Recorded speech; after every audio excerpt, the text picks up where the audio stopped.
Part 1. The Girl Who Hated Time. In a quiet village where the sky always seemed to blush with pink and gold, there lived a girl named Ilara who hated clocks. She hated the ticking, the tocking, and especially the way they always moved forward, never backward. Time, to her, meant endings of days, of stories, of people she loved. Her grandfather had been a clockmaker. He had filled their cottage with gears, pendulums, and golden hands that pointed to hours no one could pause. When he passed away, Ilara covered every clock with cloth and turned them all to face the walls. Now 12, Ilara preferred timeless things, dreams, stars, wildflowers that didn't care when they bloomed. She would wander into the forest at dusk, barefoot, pretending the sun was hers to keep.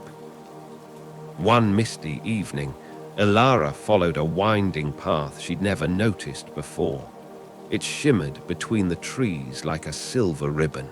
Something in her chest whispered, "Go." The path led her to a clearing she'd never seen, though she'd lived in the village all her life. There, nestled among glowing moss and silver-dusted mushrooms, stood a gate made entirely of clock hands, long and short, brass and black, turning ever so slowly. At the center of the gate was a keyhole shaped like a blooming flower. Ilara reached out, and the gate clicked open. She stepped inside and gasped.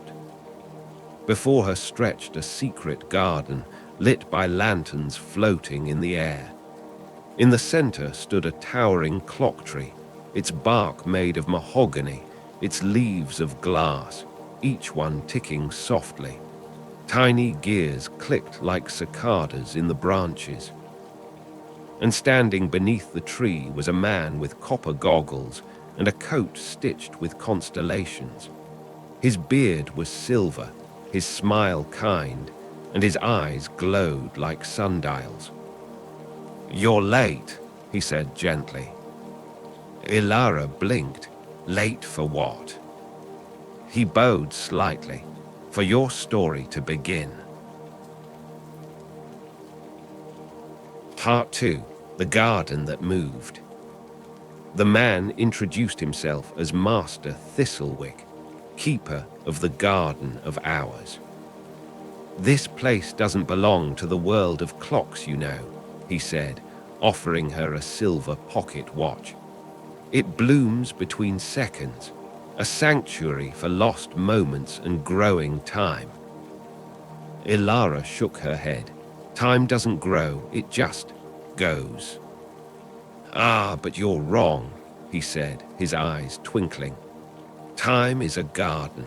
Some moments sprout into joy, some wilt into memory. All of them need tending." He showed her around the garden. Trees grew from memories.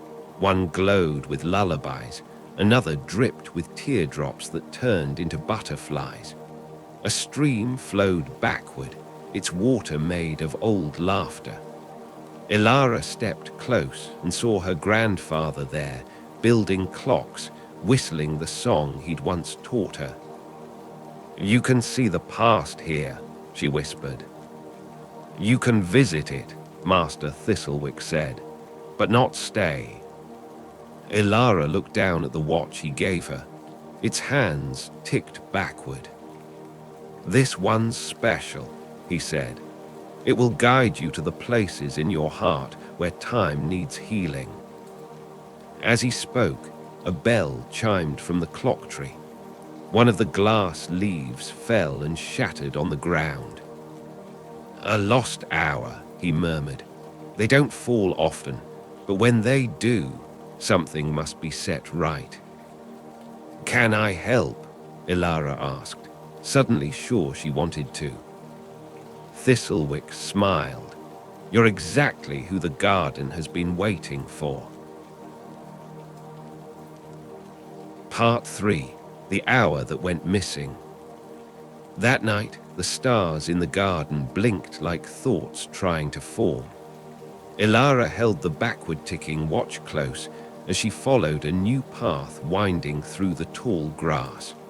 It led her to a door in the ground, humming with ancient light. "This door leads to a forgotten hour," said the watch. "Are you ready?" Ilara nodded. She stepped through and found herself in her grandfather's workshop, just as it had been a year ago. She saw him at his desk, polishing a tiny gear. She felt the ache in her heart grow sharp. He didn't see her.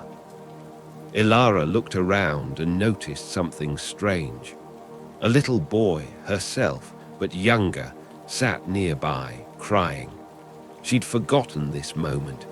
It was the day she'd broken her grandfather's favorite clock and hid it out of guilt. She watched as her younger self buried the pieces in a drawer and said nothing. "This is the hour you lost," whispered the watch. "Shame buried it." Ilara stepped forward. She knelt beside the memory boy. "It's okay," she whispered. "He would have forgiven you." Suddenly, the scene shimmered. Her grandfather turned around and smiled, not angry at all, just kind. "You're more important than any clock," he said to the child version of Ilara. "Time will fix itself, but hearts need care." The light grew brighter. When Ilara opened her eyes, she was back in the garden. A new leaf had grown on the clock tree, golden and warm. And on her wrist, the watch ticked forward for the first time. Part 4. The moment that waited. Days passed in the garden, though Ilara couldn't say how many. Time was gentle here. Master Thistlewick showed her how to plant memory seeds, tiny glowing specks that grew into dream vines or memory petals. But one morning, the wind changed. The air shimmered uneasily, and several leaves fell at once from the clock tree. "That's never happened before," Thistlewick said. "Something's wrong in the garden." Ilara touched her watch. Its hands were spinning. "I think someone's stolen time," she said. A new path opened before her, twisted and dark, lined with ticking bones and shattered mirrors. Ilara entered alone. She came to a place called the Frozen Grove. Everything there stood still. Trees didn't sway. Birds didn't blink. In the center was a girl sitting in a glass cage, staring at nothing. Ilara recognized her. It was herself. Only this version had stopped smiling, stopped hoping. "This is who you become when you stop believing," said a voice. A shadow emerged, tall and hooded, its face hidden by a cracked clock mask. "I am the keeper of never," it said. "I guard the moments that never come. You belong to me." "No," Ilara said firmly. "I don't." She took the backward watch and held it to her heart. "I remember joy. I remember sorrow. I remember hope." The cage cracked. The girl inside blinked, then faded into light. The shadow hissed and vanished into smoke. The garden trembled, then sighed. The leaves stopped falling. When Ilara returned, Thistlewick bowed deeply. "You've saved the future." Part 5. The Girl Who Tended Time. Ilara now understood. Time wasn't the enemy. It was a garden, messy and beautiful, filled with weeds and blossoms, with sorrow and laughter. She no longer feared it. She stayed in the garden for a while, learning how to mend broken hours and water forgotten minutes. She planted a tree made of lullabies and carved a bench from her happiest day. But she knew it was time to go home. "You'll forget some of this," Master Thistlewick said at the gate. "That's how the garden protects itself." Ilara nodded, but something inside me will always remember. He handed her the watch, now glowing with soft, golden light. "This will help when time feels too heavy." She hugged him and stepped back through the gate. In the village, the clocks had uncovered themselves. The wind blew gently through her window. Ilara woke to find her grandfather's old pocket watch ticking beside her pillow, ticking forward, steady and kind. She smiled. From that day on, Ilara no longer hated time. She told stories to the children about the garden between seconds. She painted trees with glass leaves and streams that laughed.